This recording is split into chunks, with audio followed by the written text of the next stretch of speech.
اب یہاں سے 6 رکوع میں نے عرض کیا تھا کہ نصف ثانی کو 3 حصوں میں تقسیم سمجھیے. پہلے 2 رکوع مکمل ہو گئے، 11واں اور 12واں. اب 6 رکوع مسلسل چلیں گے غزوہ احد کے حالات پر. پہلے وہ غزوہ سمجھ لیجئے کہ تھا کیا. غزوہ بدر کا چونکہ تذکرہ ہوگا وہ تو سورہ انفال میں ہم پڑھیں گے. ترتیب مصحف اور ہے، زمانی ترتیب نہیں ہے، ترتیب نزولی نہیں ہے. غزوہ بدر میں مسلمانوں کو بہت زبردست اللہ نے فتح دی. کفار مکہ کو بڑی زک پہنچی. 70 بڑے بڑے تقریباً سارے ان کے بڑے سردار مارے گئے. ان کے اندر اب جو جلن تھی اور غصہ تھا، اور عرب کا یہ مزاج تھا کہ بدلہ لینا ہے، لہذا 1 سال کے اندر انہوں نے پوری تیاری کی. تمام جو بھی کر سکتے تھے ساز و سامان جمع کیا 3000 کا لشکر لے کر. اور اب ابو سفیان، ابو جہل تو مارا جا چکا تھا، وہ تھا سردار جو کہ بدر میں آیا تھا فوج لے کر. اب ابو سفیان جو ہیں وہ چونکہ بعد میں ایمان لے آئے، ان کے نام کو تو ہم ادب کے ساتھ ہی لیں گے. اب وہ سردار تھے اس وقت، اور وہ 3000 کا لشکر لے کر آئے. اور اس دفعہ وہ اتنا اہتمام کر کے آئے تھے کہ ہماری فتح یقینی ہے.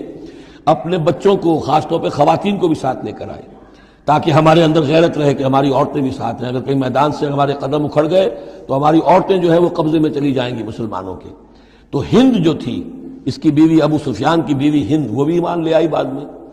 لیکن عتبہ کی بیٹی تھی، اس کا باپ اور بھائی عتبہ ابن ربیعہ، اور چچا اس کا اور بھائی، یہ 3 جو ہیں بدر میں قتل ہو چکے تھے، مسلمانوں کے ہاتھوں واصل جہنم ہو چکے تھے. تو ہند کے سینے کے اندر بھی انتقام کی آگ تھی. باقی تو یہ کہ کوئی گھر بچا ہی نہیں تھا مکے کا جن کا کوئی نہ کوئی آدمی مارا نہ گیا، اور 70 آدمی مارے گئے تھے. اب یہ جب لوگ آئے ہیں تو ادھر حضور نے مشورہ کیا صحابہ سے کہ کیا کرنا چاہیے. لشکر آ گیا 3000 کا. کچھ لوگوں نے کہا کہ ٹھیک ہے، کھل کر مقابلہ کریں گے، ڈٹ کر مقابلہ کریں گے، چلیں گے میدان میں. حضور کا اپنا رجحان ادھر تھا کہ یہ صورتحال ایسی ہے کہ ہم اگر مدینے میں محصور رہ کر مقابلہ کریں تو بہتر ہے. لیکن جو لوگ بدر کے بعد ایمان لائے تھے، ایک تو ان کا جوش و خروش تھا، ان کا ہمیں تو شہادت چاہیے، ہمیں آخر اس موت سے کیا ڈر ہے، شہادت ہے مطلوب و مقصود مومن، نہ مال غنیمت نہ کشور کشائی. تو حضور نے ان کا لحاظ کرتے ہوئے آپ نے فیصلہ کر دیا ٹھیک ہے ہم میدان میں جائیں گے، کھل کر مقابلہ کریں گے. اس پر جب وہ مقابلے میں پہنچ گئے ہیں، آپ لے کر گئے تھے 1000 آدمی باہر. جب آمنا سامنا ہوا ہے تو وہاں عبداللہ ابن ابی یہ کہہ کر اپنے 300 آدمیوں کو لے کے واپس آ گیا. اتفاقاً اس کی رائے بھی یہ تھی کہ کھلے میدان میں جنگ مت کرو، بلکہ یہ کہ محصور ہو کر. جو حضور کی رائے تھی وہی اس کی بھی تھی اس وقت. لیکن اس وقت وہ یہ کہہ کر کہ جب ہماری بات نہیں مانی جاتی تو ہم خام خواہ کیوں اپنی جانیں جو ہے جوکھوں میں ڈالیں. وہ 300 آدمی لے گیا تو رہ گئے صرف 700. ان 700 میں سے بھی 2 گھرانے ایسے تھے، بنو حارثہ بنو سلمہ، ان کے قدم بھی تھوڑی دیر کے لیے ڈگمگائے. لیکن پھر ان کو اللہ تعالیٰ نے حوصلہ دیا اور وہ جم گئے. وہ 300 چلے گئے. اس کے بعد اللہ نے وعدہ کیا ہوا تھا مدد کا، جنگ ہوئی، مدد آئی اور اللہ نے فتح دے دی. لیکن وہ ایک درہ تھا مسلمانوں کی پشت پر پہاڑ میں. حضور کو اندیشہ تھا کہ ایسا نہ ہو کہ وہاں سے ہم پر حملہ ہو جائے تو 2 طرف سے ہم چکی کے پاٹ کے درمیان، 2 پاٹوں کے درمیان آ جائیں. وہاں 50 تیر انداز آپ نے مقرر کر دیے تھے کہ یہاں سے مت ہلنا، چاہے تم یہ دیکھو کہ ہم سب مارے گئے اور ہمارے گوشت جو ہے وہ کوے اور چیلیں کھا رہے ہیں، تب بھی تم نے نہیں ہلنا یہاں سے. لیکن جب مسلمانوں کو فتح ہو گئی وہاں اختلاف ہو گیا کہ حضور نے جو فرمایا تھا وہ شکست کے سلسلے میں تھا. اب تو فتح ہو گئی ہے، چلو اب چل کے مال غنیمت جمع کرنے میں باقی تم لوگوں کا ساتھ دو. جو وہاں کے لوکل کمانڈر تھے وہ منع کرتے رہے کہ ہرگز مت ہلو، حضور کا حکم یاد رکھو. وہ تعویل کر چکے تھے حضرت حضور کے حکم کی. 35 چلے گئے، 15 رہ گئے. خالد ابن ولید اس وقت جو تھے، کیولری جو تھی، جو گھڑ سوار تھے ان کے جو ہے وہ کمانڈر خالد ابن ولید تھے، ایمان نہیں لائے تھے ابھی. ان کی عقابی نگاہ نے دیکھ لیا کہ وہ درہ خالی ہے، تو ادھر تو شکست ہو رہی ہے. وہ اپنا 100 گھوڑوں کا جتنا بھی گھوڑے تھے ان کا لے کر پورا کا پورا رسالہ، اور وہ پیچھے سے آ کر حملہ کیا اور وہ فتح شکست میں بدل گئی. 70 صحابہ شہید ہو گئے، حضور بھی زخمی ہو گئے، دندان مبارک شہید ہوئے. خون اتنا گیا کہ یہ بھی مشہور ہو گیا کیونکہ بے ہوشی طاری ہو گئی تھی کہ حضور کا انتقال ہو گیا ہے. لیکن پھر یہ ہے کہ ہمت کر کے لوگوں جمع ہوئے، حضور نے لوگوں کو پکارا. پھر آپ نے یہ فیصلہ کیا کہ پہاڑ پر چڑھ کر اور وہاں پر اس وقت بچاؤ کر لیا جائے. تو تمام مسلمان پہاڑ پر چڑھ گئے. اب موقع یہ تھا ان کے لیے، ابو سفیان اور دوسری طرف جو یہ ان کے ساتھی جو کیولری کے سردار تھے خالد ابن ولید، ان میں اختلاف ہو گیا. خالد ابن ولید کا کہنا یہ تھا کہ ان کا پیچھا کرو اور ختم کر کے ہی چلو یہاں سے. پہاڑ پر چڑھو۔ ابو سفیان نے کہا نہیں، یہ بہت خطرے کی بات ہے، وہ اونچائی پر ہے، اوپر سے پتھر پھینکیں گے اور ہمارے گھوڑوں کا بھی نقصان ہوگا، ہمارا بھی ہوگا، اب ہم نے بدر کا بدلہ لے لیا ہے، اب ہم چلتے ہیں۔ وہ وہاں سے چلے گئے۔ بہرحال یہ ہے پورا سلسلہ کہ جس کے اب واقعات اس میں آئیں گے، تو ایک سکیچ میں نے آپ کے سامنے رکھ دیا ہے۔ وَإِذْ غَدَوْتَ مِنْ أَهْلِكَ تُبَوِّئُ الْمُؤْمِنِينَ مَقَاعِدَ لِلْقِتَالِ، اور یاد کریے اے نبی صلی اللہ علیہ وسلم، جب کہ آپ صبح کو اپنے گھر سے نکلے تھے، اپنے حضرت عائشہ صدیقہ کے حجرے سے آپ برآمد ہوئے تھے، تُبَوِّئُ الْمُؤْمِنِينَ، اور آپ لوگوں کو مقاعد للقتال، آپ لوگوں کو ان کے مورچوں میں بٹھا رہے تھے، یعنی آپ جب صف بندی کر رہے تھے وہاں اور مورچے معین کر رہے تھے۔ واللہ سمیع علیم، اللہ سب کچھ سننے والا اور جاننے والا ہے۔ اذ ہمت طائفتان منکم ان تفشلا، جبکہ دو گروہ تم میں سے ایسے تھے اے مسلمانوں کہ وہ کچھ کمزوری انہوں نے دکھائی، نامردی کا مظاہرہ کیا، ان کے پاؤں لڑکھڑائے۔ واللہ ولیہما، حالانکہ اللہ تعالیٰ ان کا پشت پناہ تھا۔ وعلی اللہ فلیتوکل المؤمنون، اور اللہ تعالیٰ پر ہی توکل کرنا چاہیے اہل ایمان کو۔ جیسا کہ میں نے عرض کیا، یہ بنو حارثہ بنو سلمہ انصار کے دو گھرانے تھے، عارضی سی ان کے اندر کمزوری آئی، بر بنائے تب بشری، لیکن پھر وہ جم گئے۔ لیکن ان کی جو ہے ذکر قرآن میں کر دیا گیا، اور وہ اس پر فخر کرتے تھے کہ ہم وہ لوگ ہیں کہ جن کا ذکر اللہ نے قرآن میں کیا ہے، واللہ ولیہما، کیونکہ پھر وہ عارضی سی جو ان پر آئی تھی کمزوری، وہ رفع ہو گئی۔ اور آپ غور کریں گے کہ وہ جو بدبخت تھے 300 جو چلے گئے عین میدان جنگ سے، ان کا ذکر بھی اللہ نہیں کر رہا یہاں پر، گویا کہ وہ اس لائق بھی نہیں ہے کہ ان کا ذکر کیا جائے۔ انڈائریکٹلی اس کا ذکر آخر میں آئے گا، ورنہ شروع میں نہیں۔ وَلَقَدْ نَصَرَكُمُ اللَّهُ بِبَدْرٍ وَأَنْتُمْ أَذِلَّةٌ، اور مسلمانوں یاد کرو اللہ نے تمہاری مدد کی تھی بدر میں جبکہ تم بہت کمزور تھے۔ کل 8 تلواریں، 313 کے سوا سب کے پاس تلواریں نہیں تھیں، 8 تلواریں کل۔ 200 کا 100 گھوڑے کا رسالہ لے کر آئے تھے بدر میں بھی، ادھر 2 گھوڑے تھے صرف، ادھر 700 اونٹ تھے، ادھر 70 اونٹ تھے۔ یہ کوئی 313 کے مقابلے میں 1000، اللہ نے تمہاری مدد کی تھی۔ وَلَقَدْ نَصَرَكُمُ اللَّهُ بِبَدْرٍ وَأَنْتُمْ أَذِلَّةٌ، تم بہت کمزور تھے اس وقت۔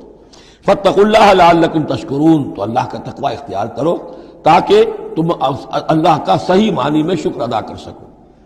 اِذْ تَقُولُ لِلْمُؤْمِنِينَ، اے نبی جبکہ آپ کہہ رہے تھے اہل ایمان سے، أَلَنْ يَكْفِيَكُمْ، کیا تمہارے لیے یہ کافی نہیں ہے، أَنْ يُمِدَّكُمْ رَبُّكُمْ بِثَلَاثَةِ آلَافٍ مِنَ الْمَلَائِكَةِ مُنزَلِينَ، کہ اللہ تعالیٰ تمہاری مدد کرے 3000 فرشتوں سے کہ جو آئیں اترنے والے ہیں آسمان سے، یعنی 3000 کا لشکر آیا ہے۔ تو اے مسلمانوں میں تمہیں خوشخبری دیتا ہوں، اللہ تعالیٰ 3000 فرشتے تمہاری مدد کو بھیجے گا۔ بلا، حضور نے اللہ تعالیٰ کی طرف سے آ رہا، یہ بات تو حضور نے فرمائی تھی، اللہ تعالیٰ نے حضور کی اس دعا، گویا کہ دعا کہہ لیجئے یا جو بھی آپ نے پیشن گوئی کی، ایک طرح کا استدعا بھی ہو سکتی تھی کہ اللہ سے اس طریقے سے آپ یہ استدعا کر رہے ہوں، تو فوراً اس کی منظوری کا اعلان ہو گیا، بلا کیوں نہیں۔ ان تصبروا وتتقوا، مسلمانوں اگر تم صبر کرو گے اور تقوی کی روش پر رہو گے، وَيَأْتُوكُم مِّن فَوْرِهِمْ هَٰذَا، اور اگر وہ فوری طور پر تم پر حملہ آور ہو جائے دشمن، يُمْدِدْكُمْ رَبُّكُمْ بِخَمْسَةِ آلَافٍ، تو اللہ تو تمہاری مدد کرے گا تمہارا پروردگار 3000 نہیں 5000 فرشتوں کے ذریعے سے، مصوبین جو نشان زدہ گھوڑوں کے اوپر آئیں گے۔ لیکن اس کے ساتھ دیکھیے وَمَا جَعَلَهُ اللَّهُ إِلَّا بُشْرَىٰ لَكُمْ، لیکن یہ سب بھی اللہ تعالیٰ کی طرف سے ایک بشارت کے طور پر تمہیں بتا دیا گیا، وَلِتَطْمَئِنَّ قُلُوبُكُمْ بِهِ، اور تاکہ تمہارے دل مطمئن ہو جائیں، وَمَا النَّصْرُ إِلَّا مِنْ عِنْدِ اللَّهِ، مدد تو ہوتی ہی اللہ کی طرف سے ہے، فرشتوں کا بھیجنا بھی ضروری نہیں ہے، اللہ فرشتوں کو بھیجے بغیر مدد کر سکتا ہے، کن فیکون کی شان رکھتا ہے، لیکن تمہاری طبع بشری کے حوالے سے تمہیں یہ خبر دی گئی ہے کہ 3000 کی اگر دشمن سامنے ہے تو تمہیں 3 نہیں 5000، اگر وہ فوری طور پر آگے حملہ آور ہو گئے تو 5000 تمہیں فرشتے بھیج دیں گے۔ لِيَقْطَعَ طَرَفًا مِّنَ الَّذِينَ كَفَرُوا، یہ اللہ تعالیٰ چاہتا ہے کہ یہ کافروں کا ایک بازو کاٹ دے، اور یکبتہم، یا ان کو ذلیل کر دے، فینقلبوا خائبین، تاکہ پھر وہ لوٹ جائیں بہت ہی خائب و خاسر ہو کر، ناکام ہو کر۔ اب یہ گفتگو ذہن میں رکھیے، ترتیب جو ہے وہ نہیں ہے، پہلے جو ذکر ہو رہا ہے وہ تو آپ میدان جنگ میں پہنچ چکے تھے، یہ ذکر ہو رہا ہے اس سے پہلے کا، جب خبریں پہنچی ہوں گی کہ 3000 کا لشکر آ رہا ہے، اس وقت جو گفتگو ہوئی ہے۔ اب اس جنگ کے دوران جو بھی کچھ مسلمانوں سے خطائیں ہوئیں، غلطیاں ہوئیں، ان کی طرف بھی اشارہ ہے۔ اس میں بعض ایک معاملہ ایسا بھی ہوا جو حضور سے بھی خطا کا ایک معاملہ ہوا، اس کے اوپر بھی گرفت ہے، بلکہ سب سے پہلے حضور والے معاملے کو لیا جا رہا ہے۔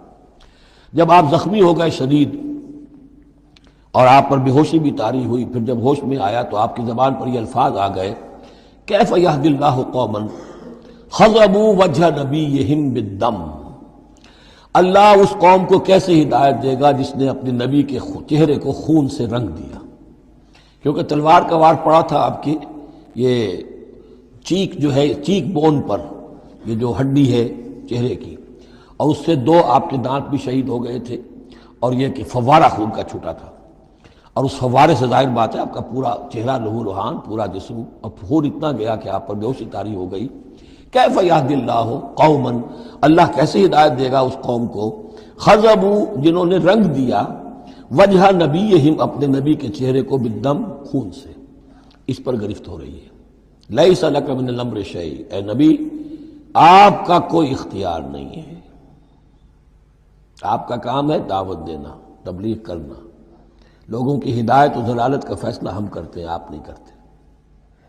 اور دیکھیے اللہ نے کیا شان دکھائی، جس شخص کی وجہ سے یہ سب کچھ ہوا ہے، خالد ابن ولید، حضور ہی کے زبان مبارک سے اسے خطاب دلوایا، خالد سیف من سیوف اللہ، خالد اللہ کی تلواروں میں سے تلوار ہے۔ حالانکہ یہ ساری زخم جو پہنچی ہے وہ حضرت خالد ابن ولید اس وقت تک جو وہ کفر کے سرداروں میں سے تھے اور وہ آئے تھے۔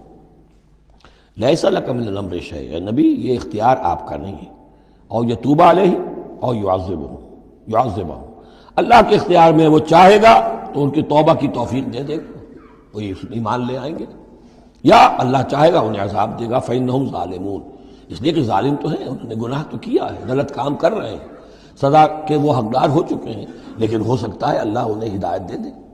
اب دیکھیے یہ وقت کی بات ہوتی ہے، چند سال پہلے طائف میں وہ دعا جو ہے آپ سے کہا گیا، فرشتہ آیا کہ اے نبی جنہوں نے آپ پر پتھراؤ کیا ہے اور آپ کی توہین و تذلیل کی ہے، یہ ملک الجبال جو ہے کہتا ہے کہ میں حاضر ہوں، مجھے اللہ نے بھیجا ہے، آپ فرمائیں تو ان دونوں پہاڑوں کو ٹکرا دوں جن کے مابین یہ وادی کے اندر یہ شہر طائف آباد ہے، تاکہ یہ سب پس جائیں، سرما ہو جائیں۔ آپ نے فرمایا نہیں، کیا عجب کہ اللہ تعالیٰ ان کی آئندہ نسلوں کو ہدایت دے دے۔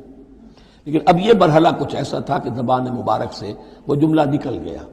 یہ بھی ہو سکتا ہے کچھ چونکہ بے ہوشی سے ایک دم اٹھے ہیں تو اس وقت شاید پوری طریقے سے آپ جو ہے اپنے پوری طرح اپنے حواس جو ہے بھی بحال نہیں ہوئے تھے اور یہ الفاظ نکل گئے۔ لیکن اللہ تعالیٰ کا معاملہ یہ الرب رب وَإِن تنزل والعبد عبد وَإِن ترقى، بندہ بندہ ہی رہتا ہے چاہے کتنا ہی بلند ہو جائے، اور رب رب ہی ہے چاہے کتنا ہی نزول فرما لے۔ اب تو وہ وقت ہے نا، رات کا پچھلا پہر شروع ہو رہا ہے نا، اللہ تعالیٰ سمائے دنیا تک نازل ہوں گے، اور شب معراج میں حضور 7ویں آسمان پر چلے گئے۔ اللہ اس پہلے آسمان پر آ کر بھی رب ہے، اور حضور اس 7ویں آسمان پر پہنچ کر بھی بندے ہیں۔ الرب رب وَإِن تنزل والعبد عبد وَإِن ترقى وَلِلَّهِ مَا فِي السَّمَاوَاتِ وَمَا فِي الْأَرْضِ، اللہ ہی کے لیے ہے جو کچھ کہ ہے آسمانوں اور زمین میں۔ یغفر لمن یشاء ویعذب من یشاء، وہ جس کو چاہتا ہے بخش دیتا ہے، جس کو چاہتا ہے عذاب دیتا ہے۔ واللہ غفور الرحیم، اللہ غفور الرحیم ہے۔